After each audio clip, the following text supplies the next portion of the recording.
Welcome to the Life, Death and Happiness podcast. This is an extremely special episode to me because my dear friend Kimberly Rising is going through a very, very rough time right now. So in this episode, you get the chance to catch up and hear her story about what is happening in her life right now.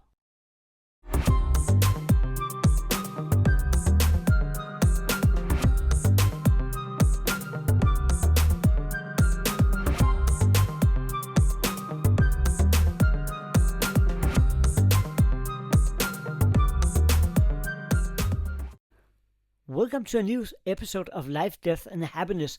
This is kind of a special episode because I already made an episode with you, my guest, Kimberly Rising, almost 5 years ago. Isn't that right? Yeah, 5 years ago. Yeah, time is running fast. I was like, is it really 5 years ago? Yes, it is. But I'm so glad to have you back because living with FA is never just a straight line for any of us. And a lot of things have happened in the last 5 years. But I would like to just briefly give a brief sum of when you were diagnosed and when you had the transplant. And just this short story, so short version. Sure. So I was diagnosed when I was 8 years old. That was back in October of 1997. I was never diagnosed when I was a baby. I was 6 weeks premature, so I had complications with my esophagus already when I was born, and they never, thought to say, hey, she's got this, she's got that, and maybe we should test her for Fanconi. So they never did test me when I was an infant, but as I got older, I know I was small for my age. I bruised easily. I got sick a lot easier. Just one time when I was 8 years old, I just got really, really sick, and my mom took me to the doctor. I was paler than normal. I had no color. They did blood work, and they diagnosed me with aplastic anemia. And they wanted to do chemo, radiation, bone marrow transplant, so they had to do genetic testing to see, anything else was going on, and found out that I was they had Fanconi. So that's how it started out for you and your family back when you were 8. Right. And I just encourage people that please go back. I will link it below, that the first episode where we go into much more details about that time of your life. But a lot of things have been happening since I saw you last time. I think that was in Austin a couple of years ago? I think so, yeah. Yeah. I'm pretty sure. Yeah, that was in Austin because I met you in the airport, in Chicago airport, where I've been spending the night because I was running late on a plane. Yeah. Now I remember. But please, what is happening since then? So since then, basically, like before the meeting, I was feeling, a lot of tightness, kind of like sharp things poking at my esophagus, and it was really kind of hard to swallow. So, I made appointments to see like a GI doctor, and I thought like maybe my esophagus is closing up. Because, when I was a baby, they had to reconstruct my esophagus. Okay, yeah. So I would have to get it dilated again. So I did set an appointment after our meeting, and I had my first dilation, and they didn't see anything because I always tell them, make sure you look down there just for anything abnormal that shouldn't be there. And they're like, oh, there's nothing there. We just, it is tight down there, so we dilated it, and it's inflamed. Great. It didn't work. I still kept feeling the same thing. Usually when they dilate my esophagus, it's much, much better. So I had another 3 dilations, and each time they didn't see anything. By the 4th dilation, that's when they said that they found some, like bumpy lesions that they ended up taking biopsies. Okay, when was that?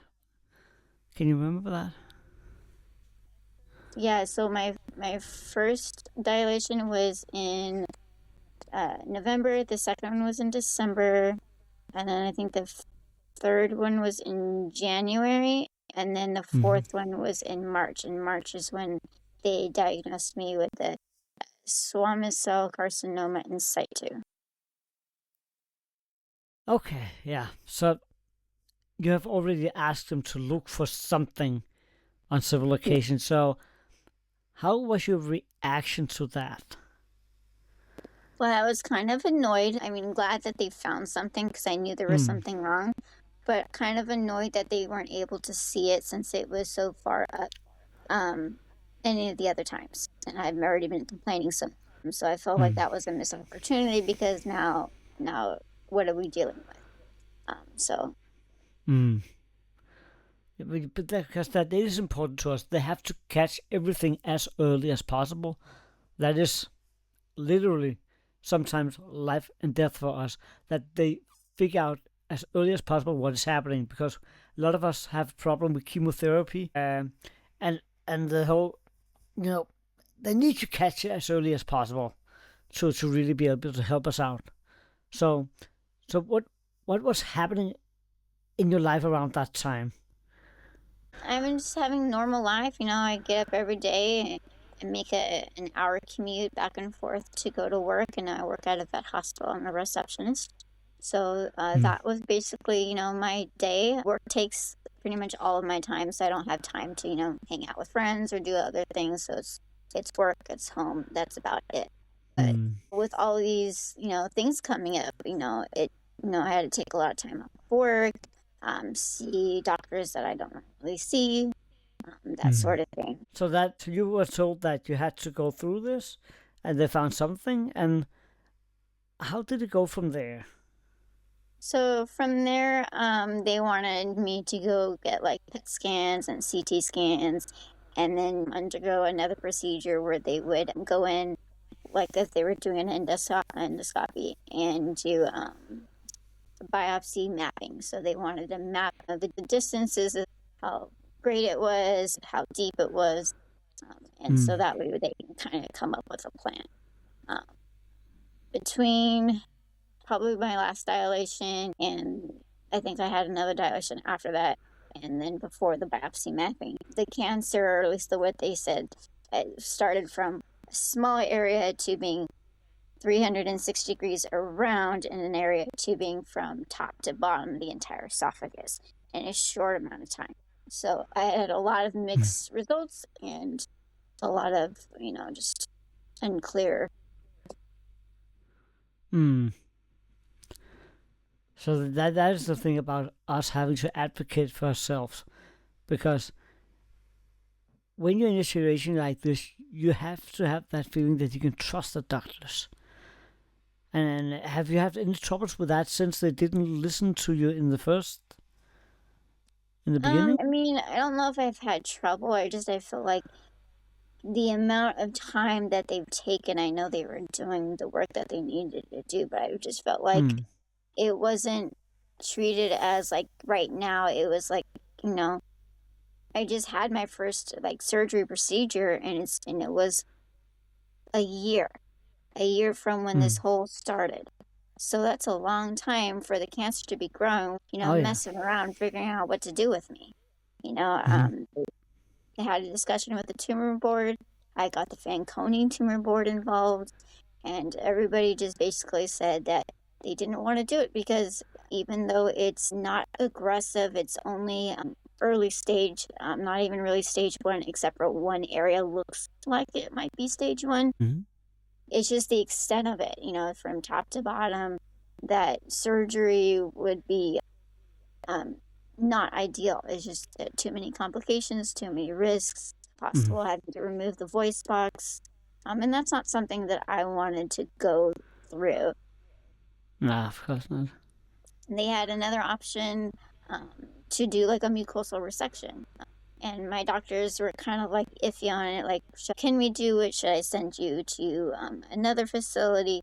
And so I ended up going to another facility to get other opinions. I went to Stanford, Mm-hmm.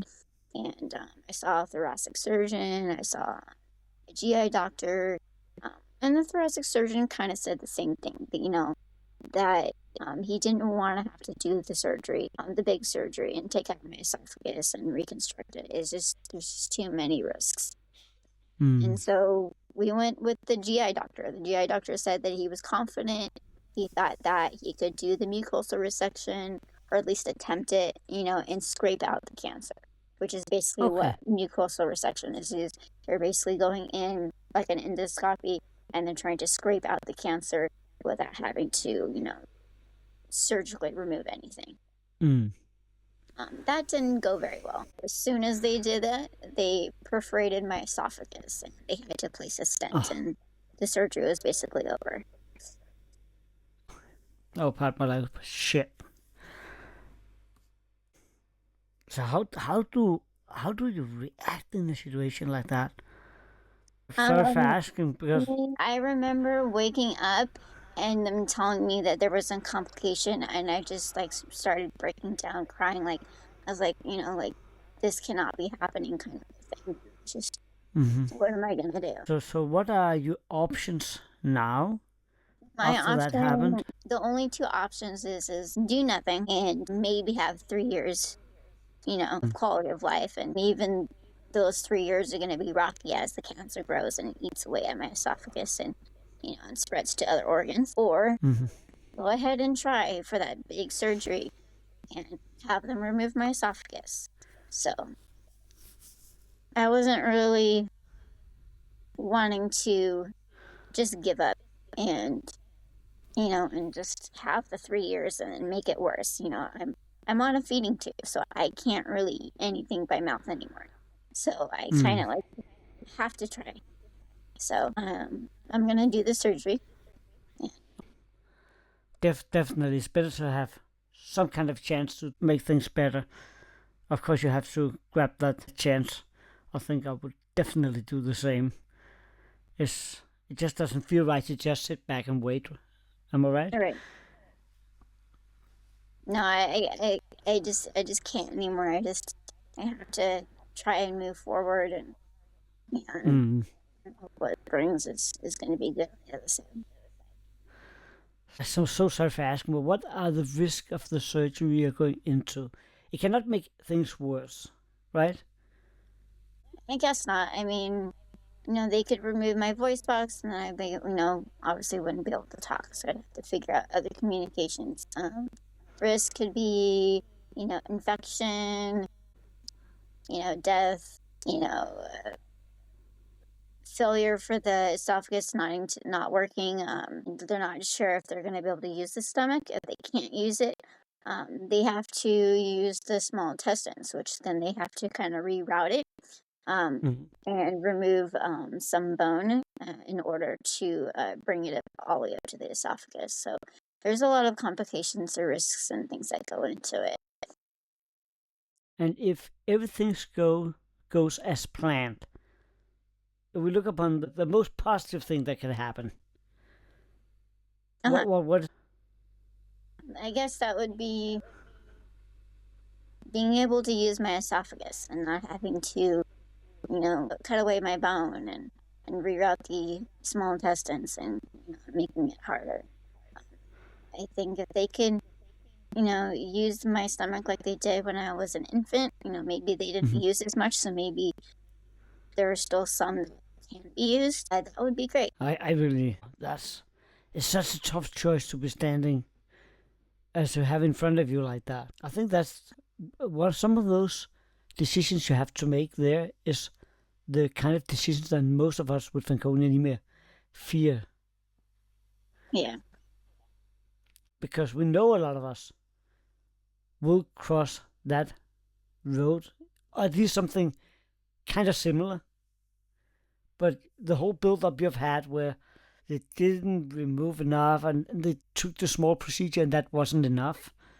I mean, that is like, it's almost like, to me, I'm sorry, but that's almost like the nightmare where you kind of feel like it's out of your hands.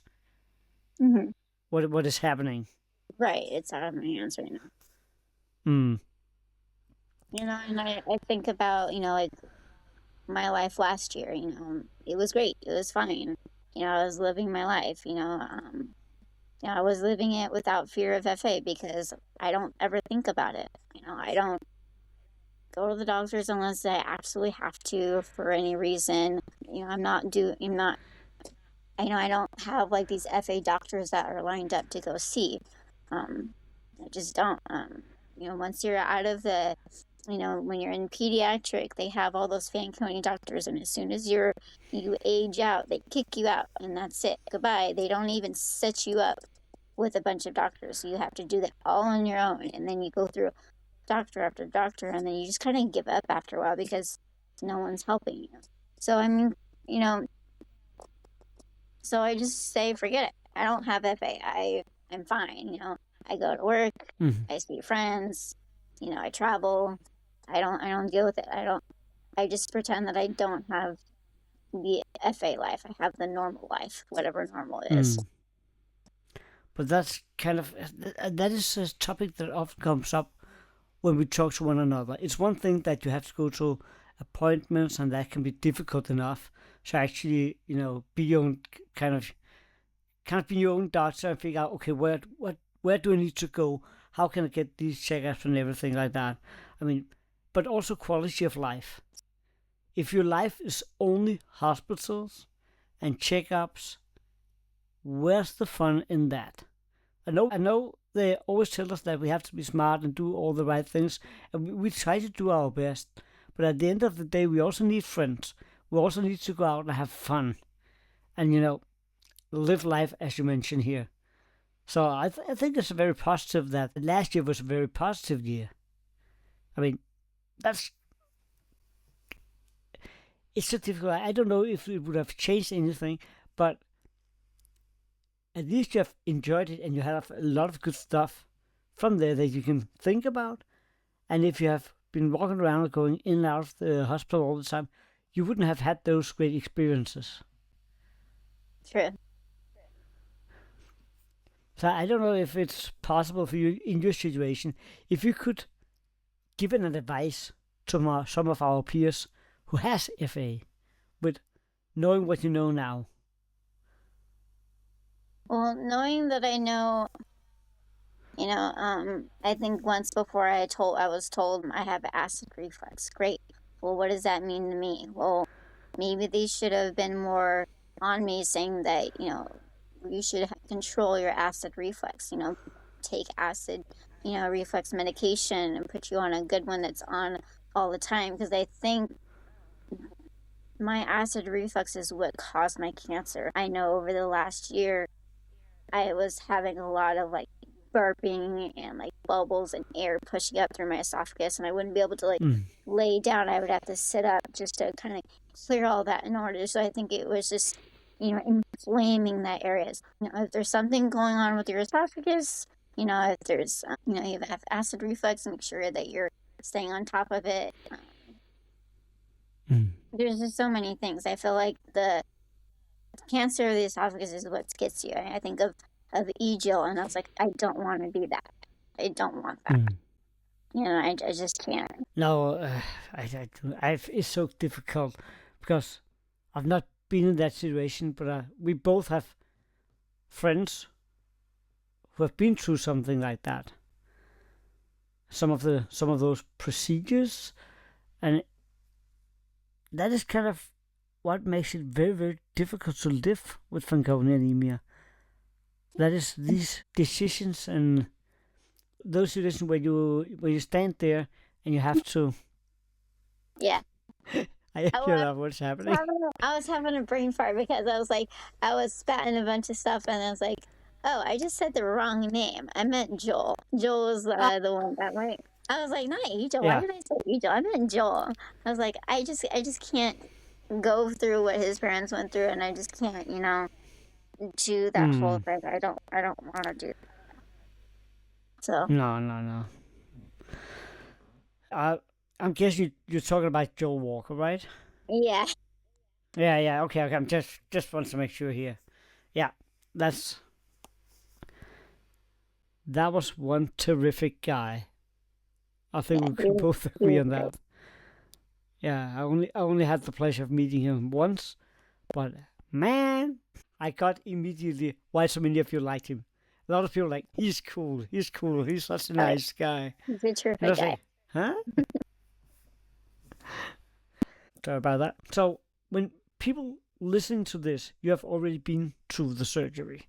So for you, it's tomorrow? Tomorrow, yeah. I have to be checking in at Stanford at 5 in the morning, and surgery is around 7 a.m. Yeah. So that's a very big thing to have in front of you. Have you, maybe this sounds, I don't know, but have you prepared anything today? Have you gone out and done something silly or something that I need to do this today before the surgery? This last weekend, we drove to the beach and spent the entire day at the beach and watched the sunset go down. And we stayed an extra day, and I went to a paint class, and I painted a really cool painting that I stayed up really, really late last night to finish. So I finished Nice. that. And then today, that's why I'm leaving a little earlier so that I can get down to kind of that area where my surgery is going to be. Is I'm going to meet with a friend, and we're going to go painting. We're going to go to another paint class together and just spend some time together and have some fun time, some girl time. Ah, that sounds terrific, and I think that's the kind of the perfect way to do it. I mean, how do you plan for something when you're going into something that is that big? You need to do something that like quality of life. I'll keep going back to that because everybody within the FA community talks about it, but that is quality of life. Make sure to get some laughs and get as much out of those days here as you can. Definitely. So tomorrow is the big day. That sounds so corny, doesn't it? It's like it's a big day. It's an important thing you have to go through when you're going out tonight with the girls and you are having some fun. Definitely make another painting as you mentioned. And now I'm not a very artsy person. So are you drawing pictures where you can see what it is, or abstract pictures? It's like I do a lot of different things. I'll draw abstract. I'll do landscapes. Try and do some portrait thingies, and I like to paint a lot of stuff. So I guess I'm pretty artsy. I think that today what we're gonna paint is kind of like a kind of an October-y kind of a scene where it's kind of like an orangish kind of Halloween-y yellow background with the sky, kind of like a sunset, like in a dark forest, and then there's supposed to be like pumpkins and like these little ghosts peeking out from the trees. But I think instead of doing ghosts, I'm gonna have like maybe little black cats like poking out from the trees or something. Change it. I never do exactly the same thing. I'm kind of a rogue that way. I just kind of have to do it my own way. I always love when people are able to draw really well or paint, because that's something I've never learned how to do. I mean, I think I have a lot of skills, but I'm absolutely terrible at these kind of things. If I try, I still look like a 5-year-old kid who just has thrown some paint on the wall. But I like, because I think it's a good way to express your emotions. At least that is what I think about when I see nice paintings and paintings I like. That is what I think that is. But I have no clue how to do something like that myself. So I'm always impressed when people are able to do that. I paint for hours, like more than 4 hours. I get like so drawn into it that time just flies right by. I'm like, oh, I'm still painting. I'm not even done yet. There's always I want one more thing to do. Or if I overwork it and I'm like, what did I do? I should have just left it alone. Now I can't not stop. I have to fix it. So there's always Perfectionist? Yeah, just a little bit. Just a little bit. I just had a feeling when you said that, I was like, sounds pretty familiar. That's the same thing I do when I'm editing videos and doing stuff like that. I can't really stop. So sometimes I have to put up a deadline for myself, because I also know I'll keep making small edits, and then I will never get finished. Right. So the perfectionist was definitely out in me last night when I was finishing the painting. I wanted to paint like these poppy flowers on this painting, and I don't know how to paint flowers, or at least poppy flowers. I just don't know how to do it.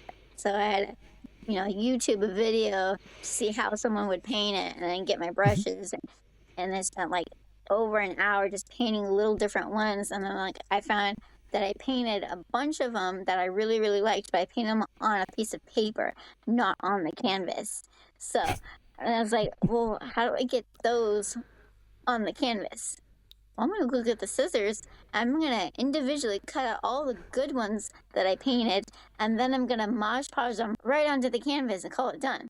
So that's what I did. Isn't that cheating? No, because I painted No, it. no. Yeah, you painted it. It's your artwork, so you can pretty much do whatever you like. I like the way you think. Nice. So, no, you have to leave soon because you have a lot of things to do. So, is there anything you would like to say before we end? Something you want to share? Something you have on your mind? Sorry if I caught you off guard here. I don't know. I just, like life throws you curveballs and you're never prepared. And sometimes it feels like, you get stuck on an elevator and you don't know if you're going up or if you're going down. And, and then you end up on a future that you're not prepared for and you're not ready for. So sometimes you just kind of maybe have more due diligence about, getting things done and preparing and, advocating for yourself and just trying to do more. Yeah. And with that, I really, I gotta say, I really appreciate that you reached out so we could make this, like, I don't know if I call it episode 1.5 or whatever, like an addition to the last episode. But I think it's such an important thing to add because that is such a big part of your story now. So I really appreciate it because I think a lot of us, when we do stuff like this, is because we are in a situation where we feel good and we have a lot of energy and everything is going well. But this is maybe the most important story at all with what you've been going through, because that is also living with FA. That is those moments where you really don't want to be there, but you have to be there. You have to take care of the problems in front of you. Right. That's exactly how I feel. It's just, sometimes like I feel lost and sometimes I don't. And sometimes I'm just unsure and I don't know. I think that's quite normal under these circumstances. I mean, nobody goes into a situation like that being all happy and be like, woohoo, I'm so lucky I'm here. So of course there will be a lot of different emotions going on inside you. I mean, that kind of makes you human. And at least that is, when I've been in your company, you seem pretty human and you're pretty well. So yeah.